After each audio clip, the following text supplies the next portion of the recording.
Bismillahirrahmanirrahim. Alhamdulillahirabbil alamin wa bihi nasta'inu ala umuri dunya waddin.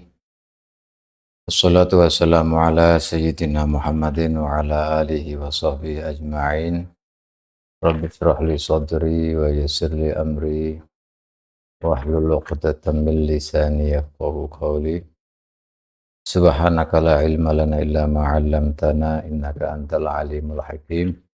Wa tub 'alaina innaka antat tawwabur rahim. Amma ba'du.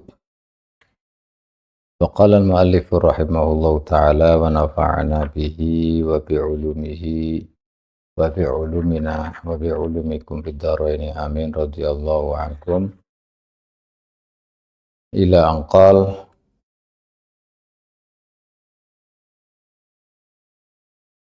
في سنن الوضوء. Tar'un tengah-tengah. Ini kemarin kita membahas tentang tayamun. Tayamun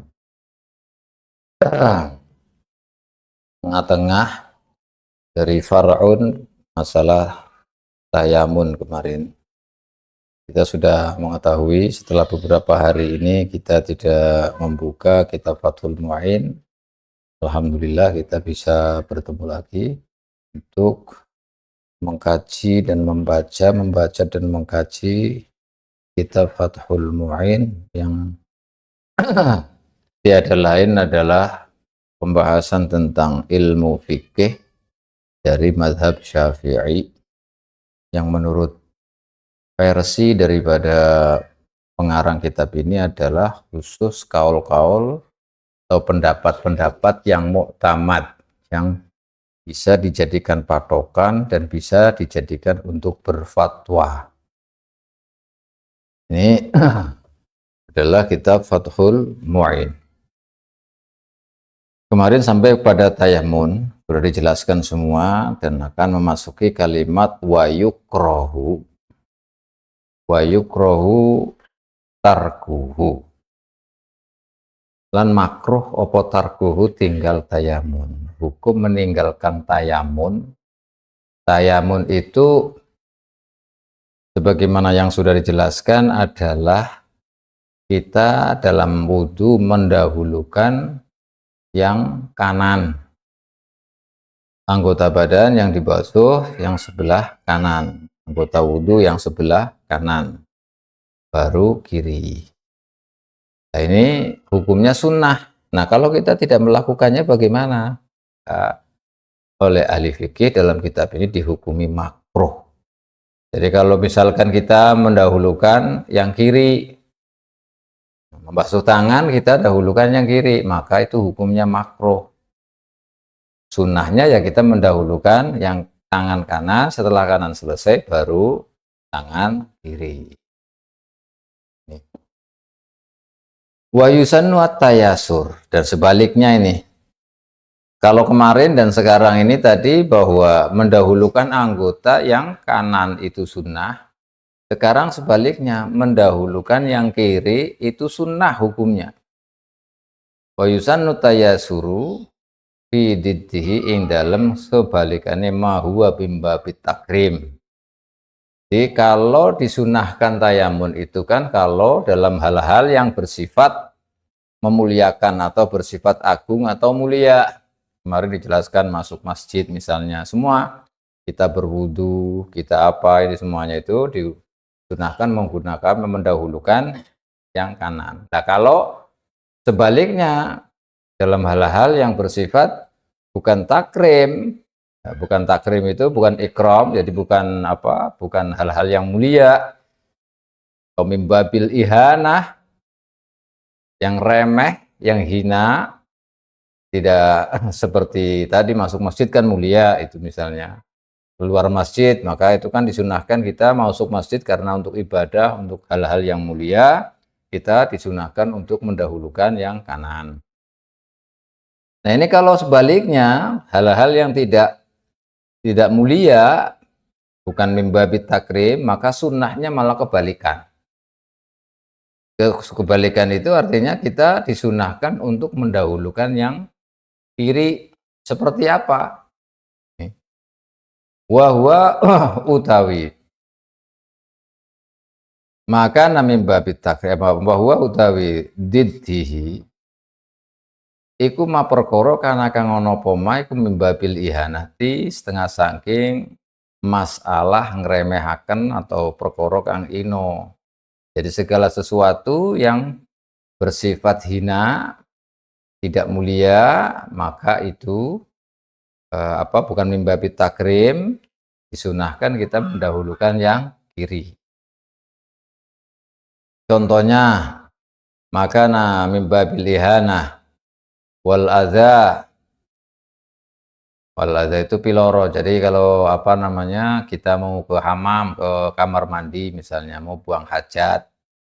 Nah ini kan membuang sesuatu yang sakit. Kalau ditahan misalnya hajat itu kan akan jadi sakit perut atau apalah. Oke, itu namanya al-adza. Makanya kita setelah keluar dari kamar mandi, buang hajat, itu disunahkan membaca alhamdulillahilladzi adzhaba 'annil adza wa 'afani. Ini maka didahulukan kalau mau masuk adalah anggota atau kaki yang kiri. Kastinjain diberi contoh oleh musonib ini seperti kita mau istinja. Kita istinja ya cebok gitu ya. Kita bersuci dari buang hajat, buang air besar atau air kecil, maka disunahkan menggunakan tangan kiri, jangan tangan kanan. Kalau tangan kanan berarti nanti tidak sunnah lagi, malah hukumnya makruh. Wamtikhatin lan sisi. Tikhatin, jadi kita kalau mau mengeluarkan ingus dari hidung, itu didahulukan yang kiri dulu, jangan yang kanan. Nah ini sunnah hukumnya. Jadi kalau kita mau mengeluarkan ingus dari hidung, disunahkan kita mengeluarkannya yang kiri dulu, baru yang kanan.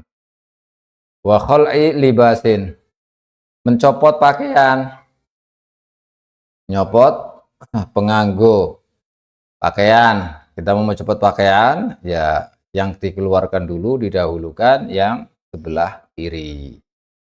Wa na'lin, sandal juga. Kita kalau mau mencopot sandal, ya sandal dicopot yang kiri dulu, baru yang kanan.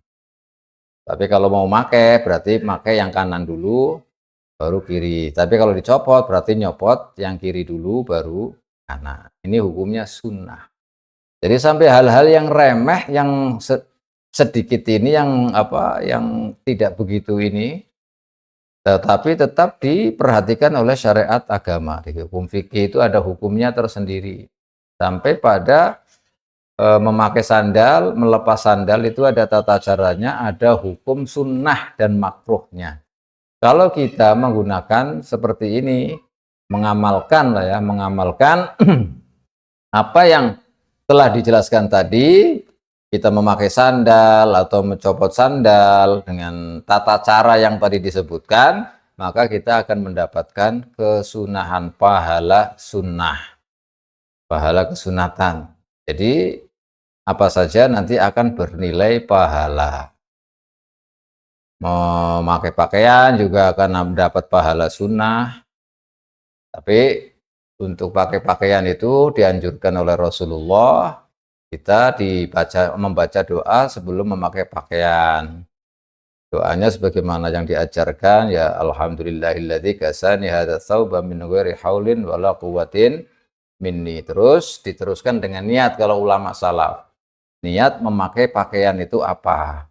Niatkan supaya kita mendapat pahala doa tadi dari Rasulullah, juga kita mendapatkan pahala dari niat memakai baju. Begitu juga memakai sandal dan lain-lain. Maka kita akan mendapatkan pahala double berlipat-lipat. Asalkan tahu caranya. Makanya ini fikih yang membahas tentang begini, supaya kita mendapatkan pahala. Jadi amal kita itu berlipat ganda pahalanya misalnya. Maka kita harus mengetahui tentang hal-hal yang seperti ini. Meskipun ini hal-hal yang kecil, tetapi bernilai pahala yang besar, yang banyak. Wa yusanu lan den sunataken opal buda'atu ngawiti bi ghusli a'la wajhi. Ini kalau dalam wudu kita disunahkan memulai membasuh muka itu mulai dari atas muka, di atas wajah. Jadi dari jidat dari atas itu hukumnya sunnah. Nah, hukumnya sunnah membasuh dari atas. Wa atrafi yadaihi, dan piro-piro pucuke tangan lurune mutawaddi wong. Jadi kalau membasuh tangan berarti dari ujung jari, dari ujung jari. Kalau hukumnya sunnah. Kalau kepala dari atas sunnah. Kalau tangan dari ujung jari. Itu sunnah hukumnya. Warijlaihi, begitu juga kaki. Kalau membasuh kaki sunnahnya yang mulai dari ujung-ujung jari.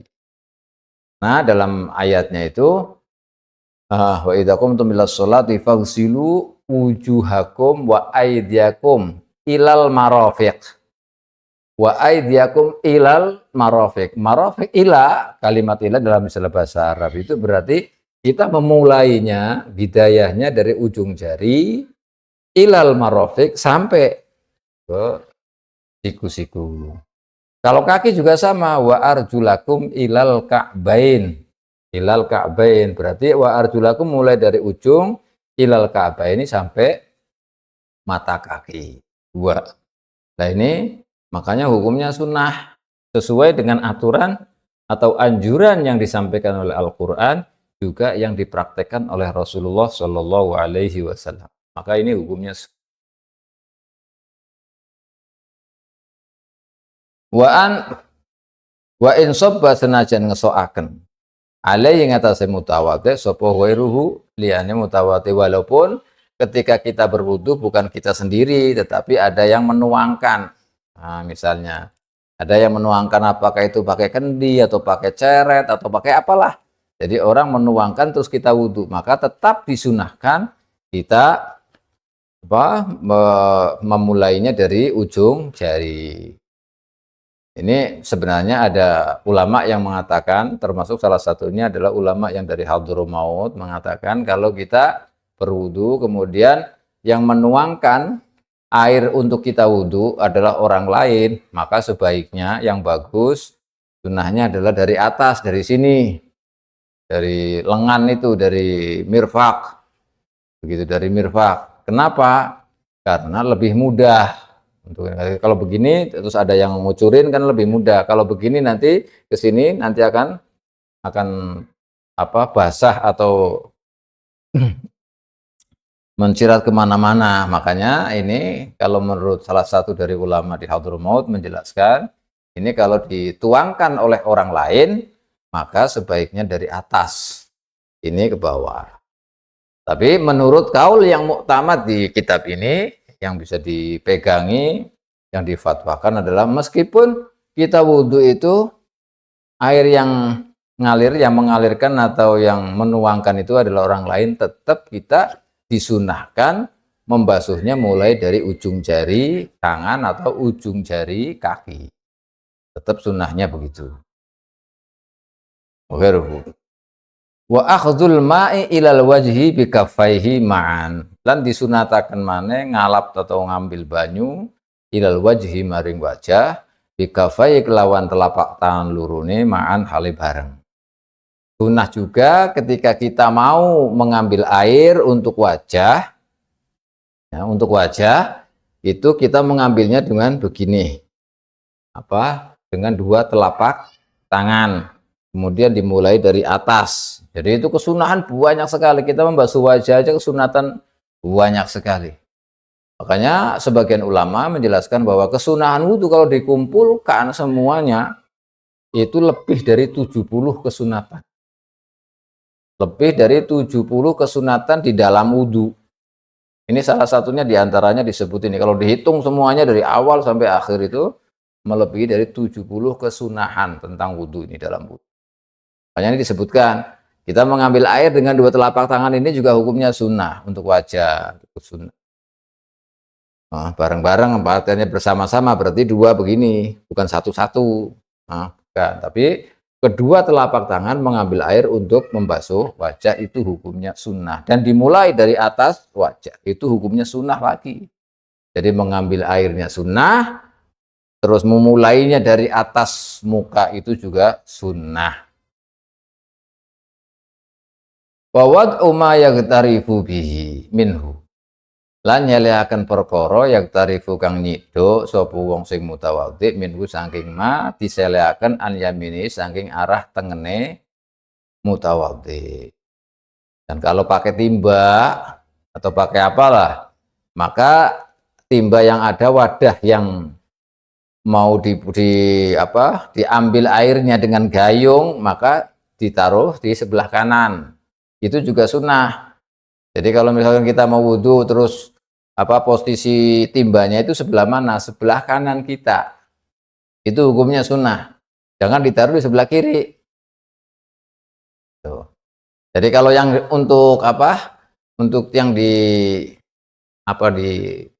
dicabuk pakai tangan nih loh, yang mau pakai tangan, yang mau diambil pakai tangan itu ngambilnya posisinya itu wadah airnya itu sebelah kanan. Tapi untuk ketika kita mau dituangkan, bukan diambil dengan tangan ini, dengan kedua telapak tangan, berarti dikucurkan atau dituangkan, itu berada di sebelah kiri. Makanya disebutkan wawat umma yaghtarifu minhu an yaminihi wa ma yusabu minhu an yasari. Itu bisa dibaca wawat umma yughtarafu minhu boleh, yaghtarifu boleh. Wa ma yusabu boleh, wa ma yusibu boleh. Pokoknya itu namanya nahwu. Pokoknya maksudnya begini. Jadi kalau kita wudhu kan ada kalanya kita mengambil air dengan mencabuk begini. Maka kalau kita mau ngambil dengan dua telapak tangan, maka posisi ininya di sebelah kanan. Tapi untuk dituangkan, yang dituangkan itu sebelah kiri. Itu hukumnya sunnah. Jadi kalau memang di sebelah kiri kan berarti mau dikucurkan lah istilahnya. Maka yang sebelah kiri. Wadahnya itu sebelah kiri.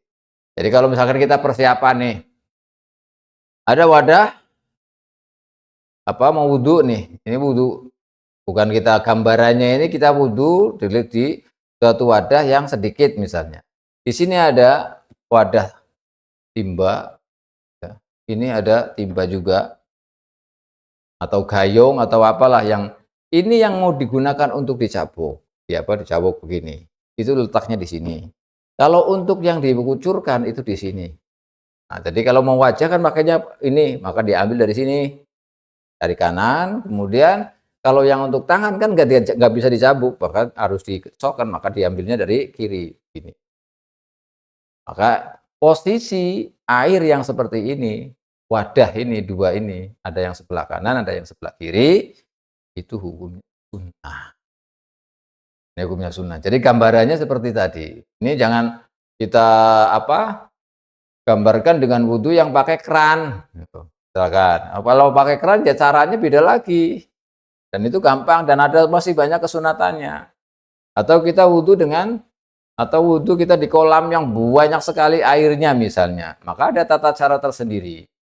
Nah ini gambaran ini, itu kalau misalkan ada wadah yang dibutuhkan untuk mencabuk begini, kemudian ada wadah untuk dituangkan. Maka yang untuk dicabuk itu dia sebelah kanan, yang dituangkan itu di sebelah kiri. Ini hukumnya sunnah. Kata ulama ini kenapa seperti itu? Ya karena untuk memudahkan katanya. Termasuk memudahkan. Dan kalau misalnya kayak ibrik itu teko. Nah, kalau teko, ya kalau teko kan untuk diisok kan ya sebelah kiri. Tapi yang untuk diambil dengan tangan, dengan kedua telapak tangan sebelah kanan. Ini hukumnya sunnah, gambarannya seperti itu. Tapi kalau di kolam yang besar, kayak zaman dahulu kan kalau kita wudhu itu ada kolam besar itu, wudhunya bareng-bareng gitu kan, di pondok pesantren itu misalnya. Dahulu yang ada kolam besar itu, maka wudhunya ya beda lagi caranya. Caranya beda lagi. Kesunahannya sama nanti dapatnya. Jadi bagaimana caranya ada terdapat sendiri. Seperti mempraktekkan, seperti kita ada taslis, kemudian mendahulukan ini, kemudian digosok-gosok dan lain-lainnya. Itu ada semuanya catatan kesunahan dalam berwudu. Bagaimana wudunya itu di mana. Itu ada catatan kesunahan sendiri.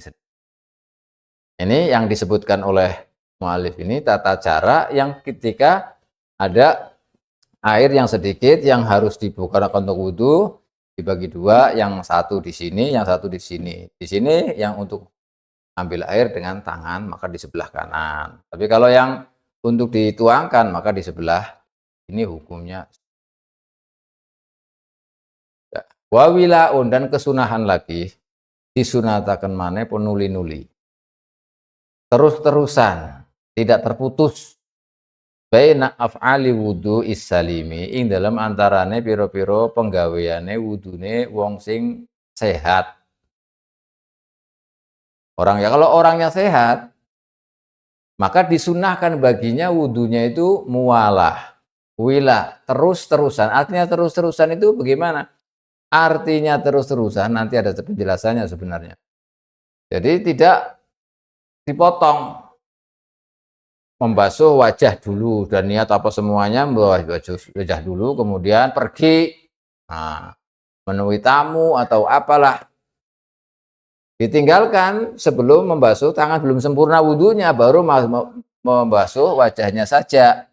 Nah, itu dalam mazhab kita, mazhab Syafi'i, nggak apa-apa, boleh, wudhunya sah, tetapi nggak dapat kesunahan wila, tidak dapat sunnah yang terus-terusan tadi.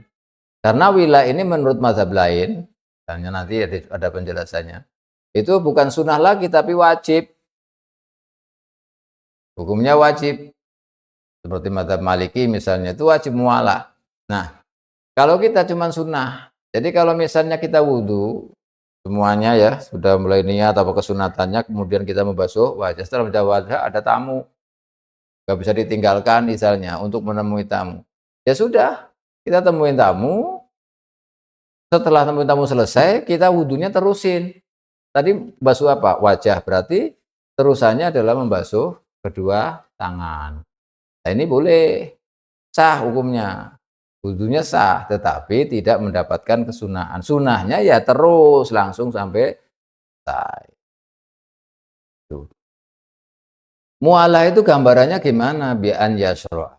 Gambare yen to tumandang sapa wong sing wudu fitat hiri kulli udwin ing dalem nyuceni saben-saben anggota uliye nyuceni qabla jafa fima qablahu ing dalem sadurunge garinge perkara qablahu ing dalem sadurunge kul.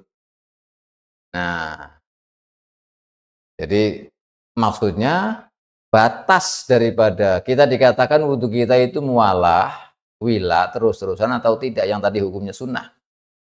Untuk menjadi ukurannya adalah kita membasuh anggota wudhu itu sebelum kering. Sebelum kering. Jadi kalau misalnya wajah ini dibasuh, belum sampai kering, kita membasuh tangan. Dan seterusnya begitu, sampai kaki. Selama kita membasuhnya sebelum keringnya wajah, kemudian tangan belum kering, sebagian kepala itu belum kering, sudah basuh kaki, maka berarti kita sudah mendapatkan wila. Tapi kalau misalnya kering, berarti berapa kita ukurannya? Nih, oleh ulama dijelaskan berapa ukurannya kering dan tidak keringnya itu. Itu menurut keadaan kondisi yang wajar, yang normal, tidak terlalu panas, tidak terlalu dingin, pokoknya sedang-sedang saja, yang menurut uruf kebanyakan di situ kondisinya itu bagaimana. Misalnya kalau normalnya 5 menit misalnya, 5 menit setelah 5 menit itu pasti kering misalnya. Maka sebelum 5 menit kau mengusap, membasuh anggota wudhu terusannya, maka masih dapat pahala atau kesunahan wila. Tetapi kalau sudah melebihi dari 5 menit, berarti dia tidak mendapatkan pahala kesunahan wila. Jadi harus diperhatikan. Jadi hukumnya sunnah. Nah, hukumnya sunnah. Tapi kalau tidak dilaksanakan, tetap wudhunya tetap sah karena ini kesunahan. Kenapa sunnah? Oleh ulama dijelaskan lil ittiba'i wa dzalika utawila iku lil ittiba'i krana atut Kanjeng Nabi wa khurujan krana metu min khilafi man metu saking khilafe wong aujaba kang majibaken sapa man ing wila. Jadi kalau orangnya sehat, tadi ini ada wila, pembahasan wila yang hukumnya ini itu orangnya sehat tadi. Orangnya sehat itu artinya bukan salisil baul atau salisil apa? Salisil ghaid atau bukan mustahadhah lah istilahnya. Orangnya sehat biasa normal. Maka sunnah hukumnya wila tadi. Terus menerus karena mengikuti Rasulullah Shallallahu alaihi wasallam, ittiba Nabi, juga karena keluar dari orang yang mewajibkan wila. Karena ada sebagian ulama atau madhab yang mengatakan bahwa wila terus-menerus dalam berwudu itu hukumnya wajib. Yang tadi disebutkan sebagian daripada dari madhab Malik, Imam Malik itu bahwa wila itu atau mu'alah itu hukumnya wajib. Maka kalau ada yang mengatakan wajib kemudian kita melakukannya, sedangkan dari madhab kita itu bukan wajib, maka kita mendapatkan sunnah. Makanya disebut dengan khurujan min khilafi man aujabahu, karena ada yang mewajibkan, kemudian kita melakukan. Menurut kita kan sunnah, menurut mereka wajib, maka kita melakukan. Maka kita melakukan ini namanya keluar dari orang yang mewajibkan. Jadi walaupun kita sunnah, tapi kita melakukan. Menurut mereka harus dilakukan. Nah, nyatanya kita melakukan, berarti kita akan dihukumi sunnah. Makanya dalam kaidah fikih disebutkan di Faraidul Bahiyah itu wa mustahab bin khuruju yafata min al khilafi hasba ma qad sabata. Jadi kalau ada perselisihan ulama, yang ini mengatakan wajib, yang ini mengatakan sunnah. Kalau ini mengatakan sunnah ditinggalkan kan enggak apa-apa. Atau tidak wajib, berarti kan ditinggalkan nggak apa-apa. Kalau yang ini nggak boleh ditinggalkan, karena mengatakan bahwa ini wajib. Maka gimana? Tetap walaupun ini disunahkan, boleh meninggalkan, tetapi tetap melaksanakan. Ini namanya khurujan min khilafi man aujabahu. Kita tetap melaksanakan. Maka kita melaksanakan itu hukumnya sunnah karena kita keluar dari orang yang mewajibkan. Kalau wajib kan harus dilakukan. Meskipun kita nggak lakukan nggak apa-apa, tetapi karena kita melakukan karena ada orang yang mewajibkan, maka ini hukum. Itu maksudnya daripada khurujan min khilafi man aujabahu. Banyak sekali hal-hal yang seperti ini dalam fikih. Makanya itu hukumnya selain ittiba Nabi, juga kita khurujan min khilafi man aujabahu. Ini hukum ini tadi yang dijelaskan bagi orang yang normal, sehat. Sehat. Jadi wila itu bagi orang yang sehat. Kalau orang yang tidak sehat, seperti orang yang terus-terusan hadasnya keluar. Apakah yang keluar itu air kencing atau air besar atau air kecil atau mustahadhah, perempuan yang istihadhah gitu. Maka beda hukumnya. Kalau tadi yang dijelaskan adalah mualah atau terus-terusan terus-menerus, bagi mereka itu adalah sunnah hukumnya. Tapi kalau bagi orang yang tidak sehat seperti wajibulan wajib opo wila lisalisin kadue wong sing bester. Nah, kalau orang itu tidak sehat, hadasnya atau najisnya keluar terus. Nah, terus-terusan keluar, nggak berhenti. Apakah itu air kecilnya atau air besarnya keluar terus. Atau orang yang istihadhah, darahnya keluar terus nggak berhenti-berhenti. Maka bagaimana? Wila ini bukan sunnah lagi, tapi malah hukumnya wajib. Malah hukumnya wajib. Harus terus-terusan. Makanya dahulu sudah dijelaskan bagaimana cara wudunya orang yang salis. Orang yang hadasnya air kencingnya atau apanya lah itu yang menjadikan batalnya wudhu itu terus-terusan keluar, gak berhenti-berhenti, maka ada tata cara sendiri. Karena mereka wudhu disebut dengan wudhu darurat, wudhu darurat. Nah, kalau wudhunya darurat, maka aturannya beda. Pertama, yang harus dilakukan dia, bersihkan dulu semuanya. Ketika sudah dibersihkan, kemudian perban, kemudian diikat supaya tidak keluar lagi. Setelah itu sudah bersih, sudah diikat semuanya ya, itu kemudian langsung wudu, langsung, jangan bertahap, jangan langsung wudu. Setelah wudu langsung sholat, gitu. Kalau tidak melakukan seperti itu, salah dia. harus mengulangi lagi. Jadi contohnya kalau misalnya dia habis melakukan tadi pembersihan kemudian sampai disumpel ya, diganjal, kemudian diikat, setelah itu santai-santai ngobrol dan lain-lain. Atau setelah itu wudhu dulu, setelah wudhu ngobrol santai ke sana kemari misalnya, nggak langsung sholat, maka dia harus mengulangi lagi, dicopot lagi, dibersihkan lagi, ulang kayak pertama lagi. Karena ini semuanya wila terus-terusan dari mulai praktek membersihkan tadi sampai wudhu sampai sholat. Itu hukumnya wajib bagi orang yang seperti ini. Karena ini disebut dengan wudhu darurat. Kenapa wudhu darurat? Karena hadasnya itu tidak mampet, tidak berhenti. Makanya disebut dengan wudhu darurat. Kalau wudhu darurat aturannya tersendiri. Kecuali misalnya dia sudah melakukan tadi sebelum wudhu, dibersihkan apa semuanya sampai terakhir kemudian langsung wudhu. Setelah wudhu tidak langsung sholat, tapi tidak langsung sholatnya itu karena menunggu jamaah.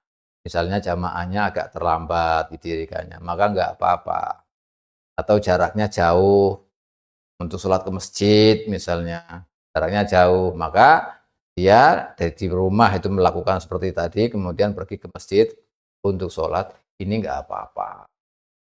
Ini tidak apa, boleh, itu karena ada uzur itu karena apa?